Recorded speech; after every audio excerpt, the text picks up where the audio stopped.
Something shifted in the way people reacted to James Charles this time, and it actually had less to do with the original rant than what happened after it. Because at first, the backlash was simple. People thought he sounded rude, privileged, completely disconnected from reality after publicly complaining about a former Spirit Airlines employee sending him a GoFundMe link asking for help after losing her job. But then the apology cycle started. And that's when people stopped watching this like a normal influencer controversy and started watching it like a PR case study. Because every new response from James felt like a completely different character. The first version was defensive. He basically framed the message as lazy behavior and told people to go get another job, which immediately exploded online because millions of people are already exhausted, underpaid, overworked, applying to hundreds of jobs without hearing back, and watching wealthy influencers lecture them about work ethic from mansions in Los Angeles is probably one of the fastest ways to trigger internet resentment right now. Oh no, he's hot! But what made this worse is that James didn't initially understand why people were so angry. That's the important part. Because his third apology video is honestly less revealing about the economy and more revealing about how isolated influencer culture has become from normal life. The video that I posted 2 weeks ago now about the Spirit Airlines situation was awful. That video was terrible, it was nasty, it was disrespectful, it was completely unnecessary. And seeing clips of it all over my For You page is embarrassing to say the least. There is no excuse for making that video, so I'm not going to sit down today and try to give you one. I fucked up, point blank period. When I initially posted that video, it was on my spam account, which for anybody that might not be familiar is basically my second page where every piece of content is me crashing out and yelling at the camera over any random topic. The videos are supposed to be relatable and funny, and I talk about things like the hantavirus cruise or parking tickets or the cost of guacamole, but nothing about that Spirit Airlines video was in line with that content at all.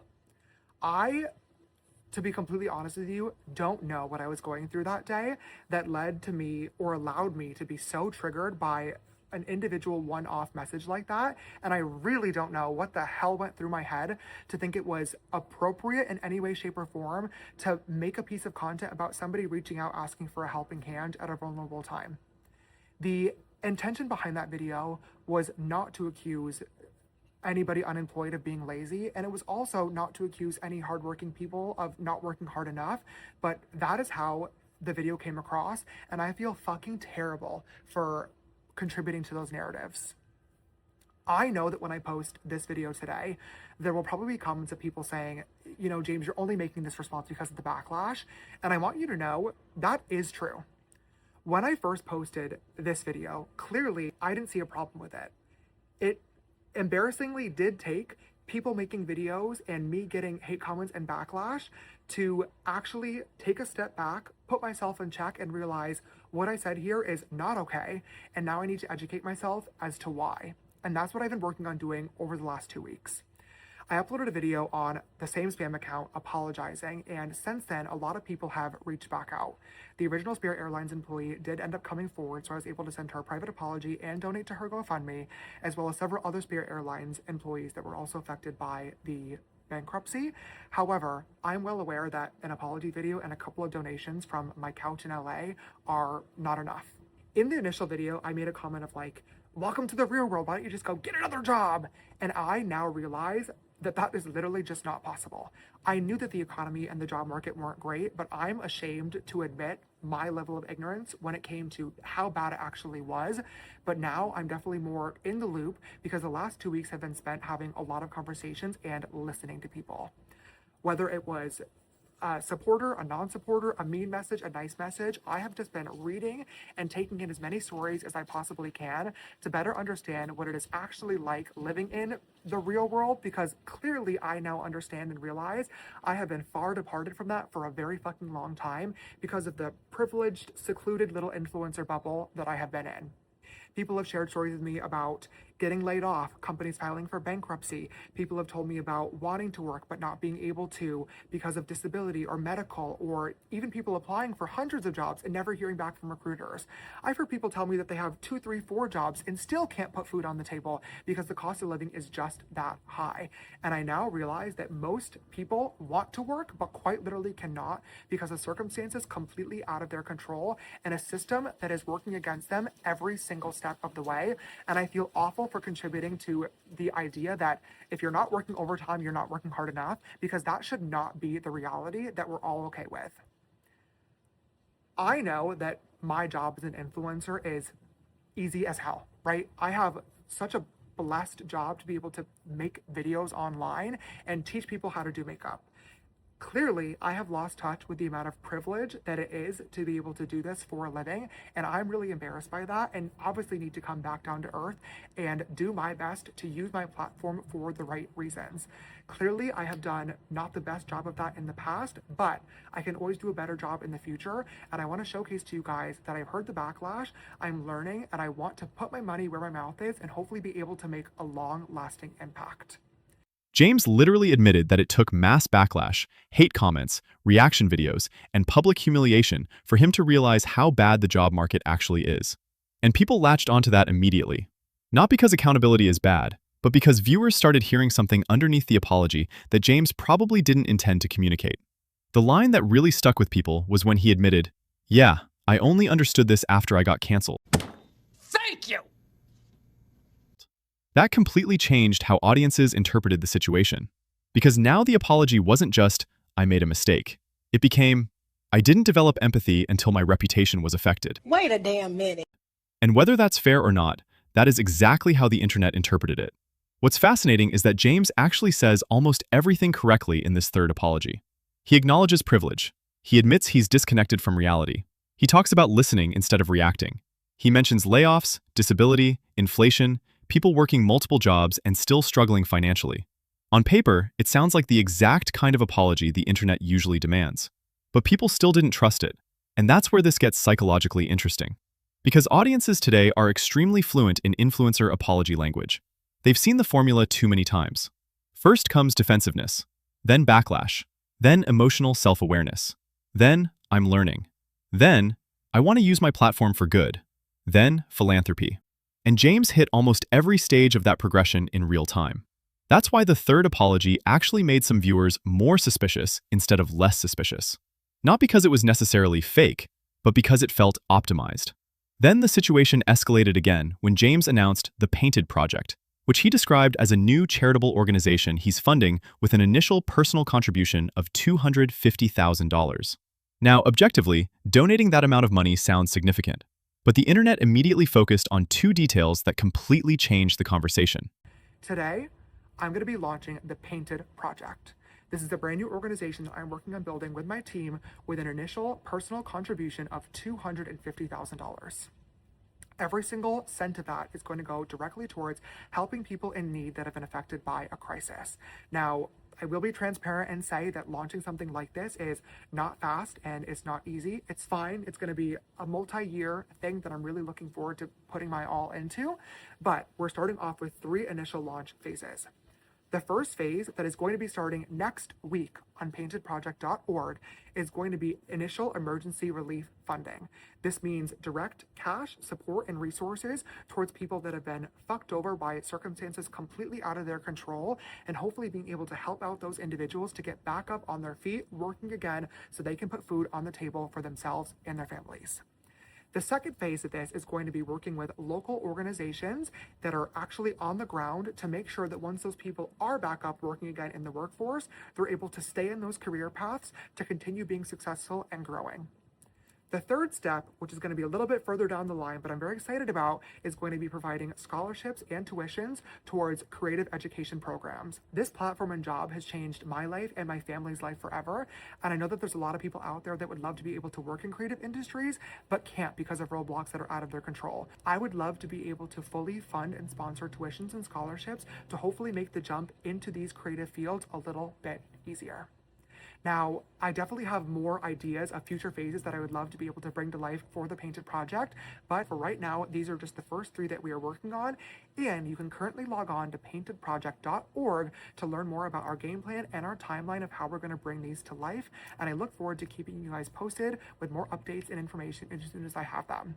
Now, I do want to make it really clear that I know launching this right now is probably going to look just as performative as making an apology video or sending out donations, and I have to be okay with that. I know that I can't undo my video or erase the impact of the words that I chose to say. That's my own fault. But I hope that by launching this, I can at least show you guys I'm listening, I'm learning, and I really want to use my platform in the best way that I possibly can. And I think a painted project is a really great first step way of doing so. And hopefully an opportunity to turn something really shitty into something a little bit more positive. I want to say a massive thank you to anybody that's reached out over the course of the last 2 weeks to be vulnerable and share their story with me. I clearly needed a massive reality check, and speaking to you guys has really helped with that. And I also want to say thank you to anybody that's taken the time to watch this video all the way through. I'll be in touch soon. First, people noticed the charity redirects through painted.co, which is James's existing makeup brand website. And second, people compared the $250,000 announcement to the original controversy involving a former airline employee asking for help with a $1,600 GoFundMe. That comparison destroyed him online, because suddenly the public narrative became, so you publicly complained about someone asking for $1,600, but now you can suddenly mobilize $250,000 during a reputation crisis? And psychologically, that contrast is brutal. Not because James owes strangers money. Most people actually agree he didn't have to donate anything. The issue is that he chose to publicly shame the request.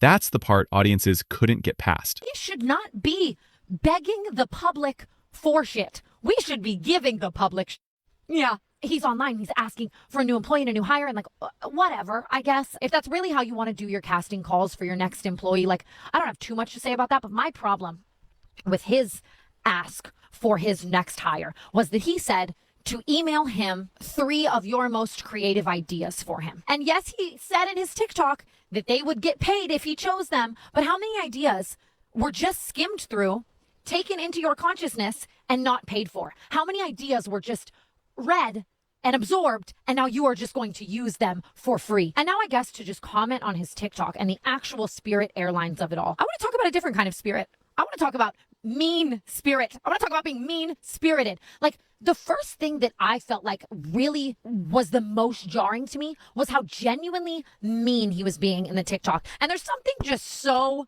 I've never struggled a day in my life about sitting there in a plush terry custom bathrobe, holding the sides of your arms like this while you make fun of someone so deeply, while you are laughing in the face and screaming. Even if he had just said all of the things that he said in that TikTok, it still would have been an awful, god-awful, horrible take. But I think that the cherry on top of this absolute disgusting cake is that he is sitting there screaming at and making fun of and just being so genuinely mean to this person who was struggling so deeply. This person who it was their last resort, you know? That's also what I can't get behind, is imagine being that girl and like life has just beat you down so incredibly. You're one of the 17,000 people who just lost their jobs. You don't know what you're going to do next. The job market is applying for jobs.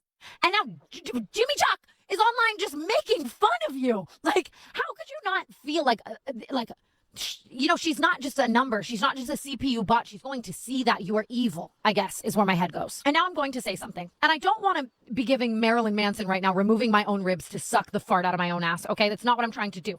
Especially because the amount was so small relative to his wealth that it reinforced the perception that he had become fundamentally disconnected from ordinary financial struggle. And this is where the controversy became bigger than James himself. Because people are not just reacting to one influencer anymore. They're reacting to influencer culture as a whole. This scandal exploded during a time when audiences are already deeply irritated by wealthy creators trying to appear relatable while living completely different lives from their viewers.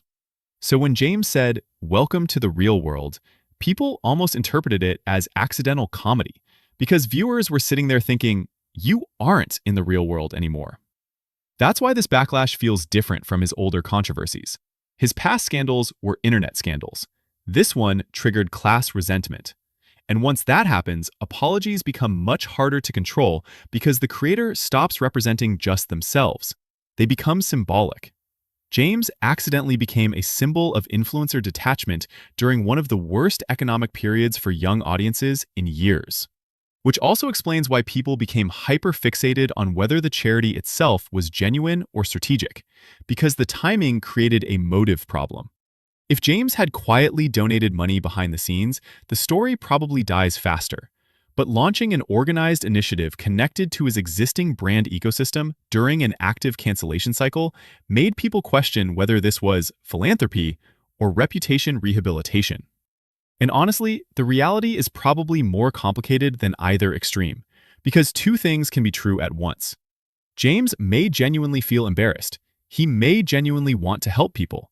He may genuinely be learning from the backlash. But it can also be true that this functions as image repair. Those things are not mutually exclusive. And that gray area is exactly why the internet keeps arguing about this situation. Because audiences today don't just analyze apologies emotionally anymore. They analyze them strategically. People now watch influencer apologies like detectives, looking for motive, timing, branding alignment, monetization opportunities, audience calibration, and reputation management tactics. Which means the more polished an apology becomes, the more viewers start wondering who it was really designed for. And honestly, that may be the real long-term problem James faces after this.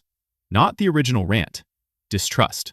Because now every future act of generosity, every charitable campaign, every growth moment, every socially aware statement is probably going to be filtered through this controversy first. And once audiences start viewing your redemption arc as potentially strategic instead of authentic, it becomes incredibly difficult to regain credibility completely, especially online, because the internet is actually very forgiving about mistakes. What it struggles to forgive is the feeling that it's being managed.